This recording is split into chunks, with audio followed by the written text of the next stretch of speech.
বেশি উপরে উঠো না, তাহলে তোমার বানরের সাথে তোমার সখ্যতা গড়ে উঠবে। কিছুটা সুন্দরবনের ফিল পাওয়া যাচ্ছে এখানে এসে।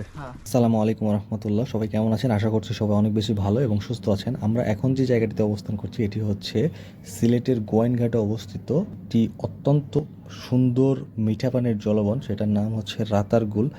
এইখানে আসতে গেলে আপনাকে একটা বোট ভাড়া করতে হবে, যেটার ফি হচ্ছে 750 টাকা। এখানে জেলা পরিষদ কর্তৃক নির্ধারিত একটা চার্জ আছে 80 টাকা এবং বন বিভাগ কর্তৃক নির্ধারিত সেটা হচ্ছে 50 টাকা করে পার পার্সনের ফি। পৃথিবীতে মাত্র 22টি মিঠা পানির জলবন রয়েছে, রাতারগুল হচ্ছে তার মধ্যে অন্যতম। এটিকে বাংলাদেশের একমাত্র জলবন হিসেবে অভিহিত করা হতো, কিন্তু পরবর্তীতে যোগীরকান্দি, মায়াবন, বুজির বন এবং আরও কয়েকটি জলবন আবিষ্কৃত হয়। তারপর থেকে এটির গুরুত্ব যে কমে গেছে বিষয়টা এরকম না। দেখেন উপরের যে পরিবেশটা, আমরা বিভিন্ন ধরনের ব্লগ ভিডিওতে যেগুলো দেখেছি যে জুন জুলাই মাসে যখন পানির পরিমাণটা অনেক বেশি থাকে তখন ওই যে উপর দিয়ে ওইখান দিয়েই কিন্তু চলাচল করা যায়। কিছুটা সুন্দরবনের ফিল পাওয়া যাচ্ছে এখানে এসে। ভয়ঙ্কর অভিজ্ঞতা কি তোমার নাই যে এখানে এসে কেউ বিপদে পড়ছে এরকম কোনো কিছু? কি নাম তোমার? তুমি এই কাজটা কতদিন যাবত করতেছো? ফ্যামিলিতে কে কে আছে? ফ্যামিলিকে সাপোর্ট দাও তুমি না? যাক মাশাআল্লাহ, এটুকু বয়সে যে তোমার ফ্যামিলিকে সাপোর্ট দিচ্ছ, আসলে তুমি অ্যাপ্রিসিয়েট পাওয়ার যোগ্য। এই যে পানির যে গভীরতা, এটা হচ্ছে এখন এই মুহূর্তে 15 ফিটের মতো আছে। এর থেকে কি পানি আরো বাড়ে না? কোন টাইমটাতে পানি বাড়ে বেশি? June July. এই গাছগুলোর নাম কি ছোট ভাই?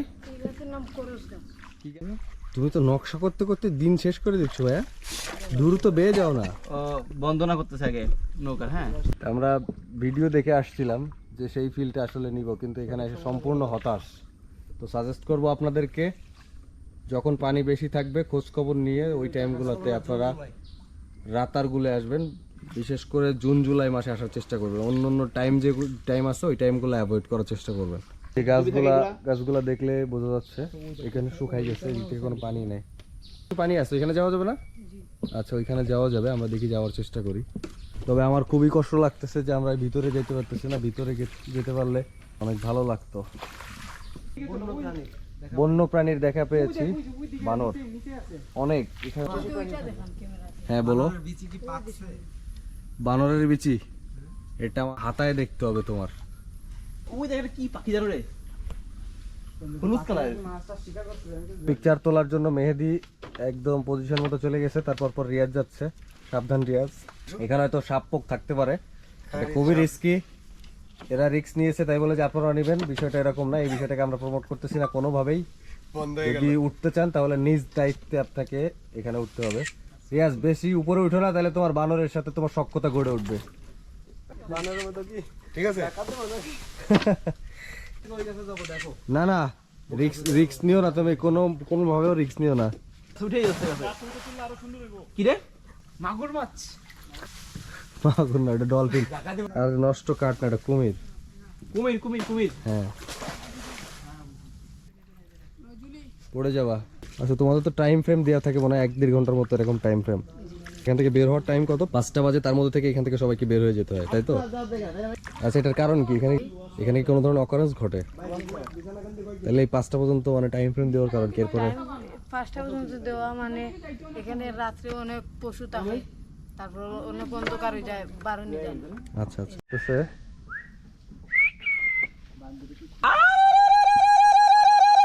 এটা চিল না?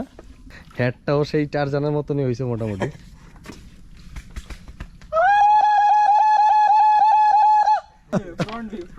না না, তাই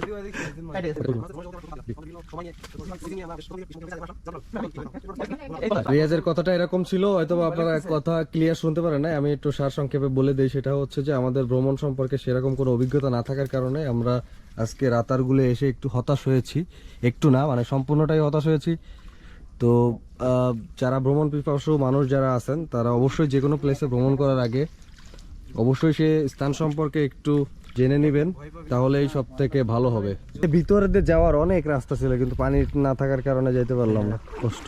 আমাদের ভাই আমাদেরকে হেল্প করতেছে, আমাদের এখানে গাইড দিয়ে বিভিন্ন জায়গাতে ঘোরাচ্ছে।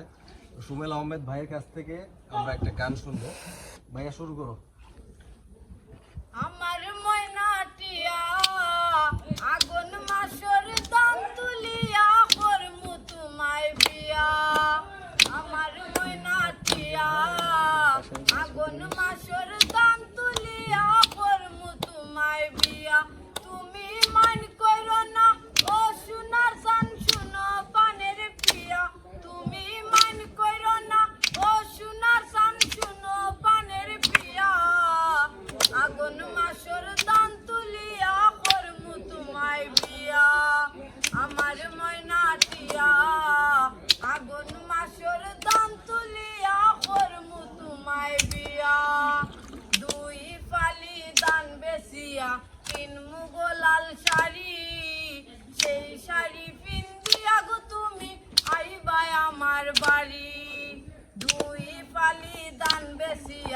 কিন মুগো লাল শাড়ি সেই শাড়ি পিন্দিয়া গো ময়না আইবাই আমার বাড়ি তুমি মাঝে মাঝে মাইরই উকি ঘুমটা কান তুলিয়া এগো মাঝে মাঝে মাইরই উকি ঘুমটা কান তুলিয়া আগুন মাসর দান তুলিয়া করমু তোমায় বিয়া আমার ময়না টিয়া আগুন মাসর দান তুলিয়া করমু তোমায় বিয়া নয়া দানর সিরা কুটমু গরর সাক্কা দই দেখবাই কত মজা লাগে আর বাজমু কই নয়া দানর সিরা কুটমু গরর সাক্কা দই দেখবাই কত মজা লাগে আর বাজমু কই এগো কইছি বাইমু তুমি আমি রাতার গুলাইয়া হাই গো কইছি বাইমু তুমি আমি রাতার গুলাইয়া আগুন মাসর দান তুলিয়া করমু তোমায় বিয়া আমার ময়না টিয়া আগুন মাসর দান তুলিয়া করমু তোমায় বিয়া গান শুনে আমরা মুগ্ধ হয়েছি রীতিমতো। তুমি যে এত সুন্দর গান গাইতে পারো এটা আসলে কোনো আইডিয়াই আমাদের ছিল না। তো তোমার কাছে একটা রিকোয়েস্ট, সেটা হচ্ছে তুমি আরেকটা গান আমাদেরকে উদ্দেশ্য করে শোনাও।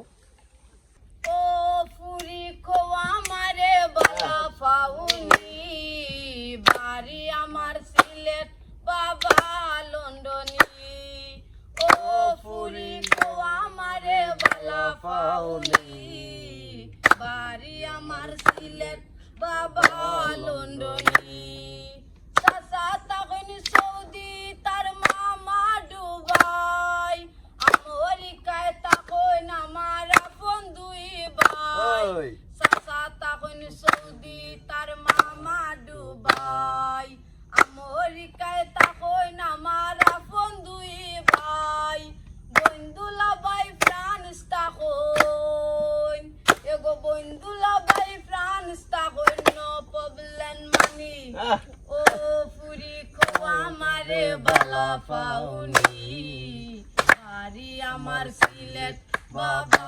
লন্ডনি কান্দানি বংশ আমার বাড়ি পাঁচতলা আমার মতো কেউ তোমারে পাইতো নাই গো বালা কান্দানি বংশ আমার বাড়ি পাঁচতলা আমার মতো কেউ তোমারে পাইতো নাই গো বালা লেটেস্ট মডেল মোবাইল দিমু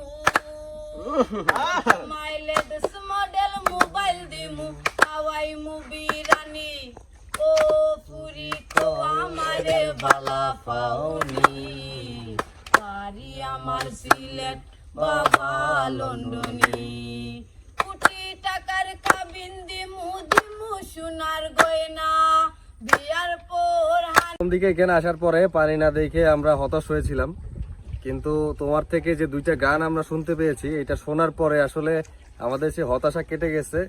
এবং এই রাতার গুলে যে পানি না থাকার কারণে যে হতাশা ছিল, তোমার গান শোনার পরে আমাদের কলিজায় পানি চলে আসছে। সত্যি ছোট ভাই, অনেক অনেক খুশি হয়েছি এবং তোমার গান দুইটা অনেক ভালো লাগছে আমাদের কাছে। আর আপনাদের কাছে গান দুইটা ভালো লাগছে কিনা আপনারা চাইলে কমেন্ট বক্সে আমাদেরকে জানাতে পারেন। ভাইটার নাম হচ্ছে সুমেল আহমেদ, 1 নাম্বার গেটে থাকে না? তোমার কি কোনো পার্সোনাল কোনো ফোন নাম্বার আছে? রাতারগুলে এসে 1 নাম্বার ঘাটে এসে যোগাযোগ করলে ওনার নাম বললে হয়তো বা ওনাকে চিনিয়ে দিবে। যদি আপনারা এখানে এসে ওনাকে গাইড হিসেবে নিতে চান সেক্ষেত্রে নিতে পারেন। তো ভিডিওটা এখানে এর থেকে আর বেশি কন্টিনিউ করতে পারছি না, তার জন্য আন্তরিকভাবে দুঃখিত। পরবর্তী ভিডিও দেখার জন্য অবশ্যই আমার পেজটিকে ফলো দিয়ে রাখবেন, লাইক কমেন্ট করে অবশ্যই পাশে থাকবেন। হাফেজ।